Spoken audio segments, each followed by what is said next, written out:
ज्येष्ठ नेते शरद पवार यांच्या एका विधानानं अनेकांच्या भुवया उंचावल्यात। त्यांच्या विधानाचा रोख नेमका कुणाकडे यावरून राज्यात आणि पक्षात चर्चा रंगली आहे। ते कुणावर सर्जिकल स्ट्राईक करणार हे लवकरच राज्यासमोर येऊ शकतं। राज्यात अमित शहा यांच्या दौऱ्यानंतर भाजपा आणि शरद पवार यांच्यात जोरदार शाब्दिक चकमक उडाली।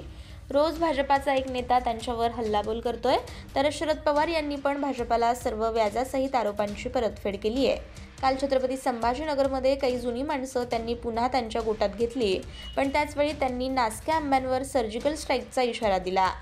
विधानसभा निवडणुकीच्या तोंडावर त्यांचा रोख कुणावर आहे यावरून सध्या चर्चा रंगली आहे। तर विधानसभा निवडणुकीच्या पार्श्वभूमीवर राज्याच्या राजकारणात मोठी उलथापालथ झाली आहे। छत्रपती संभाजीनगरच्या दौऱ्यावर असताना शरद पवार यांनी बाबाजानी दुर्राणी यांना त्यांच्या गोटात घेतलं।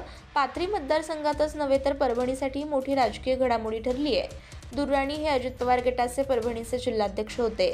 त्यांनी काल जाहीर पक्षप्रवेश केलाय। लोकसभा निवडणुकीनंतर अनेकांची मतं पलटतायत। जुने सहकारी शरद पवार यांच्यासोबत पुन्हा दाखल होत आहेत। दरम्यान पक्षाच्या मेळाव्यात शरद पवार यांच्या भाषणानं भविष्यातील राजकीय घडामोडींची नांदी समोर आणली आहे। त्यांच्या भाषणात अनेकांना चिमटे तर होतेच, पण गद्दारांना पक्षात स्थान नसल्याचं त्यांनी स्पष्ट केलं।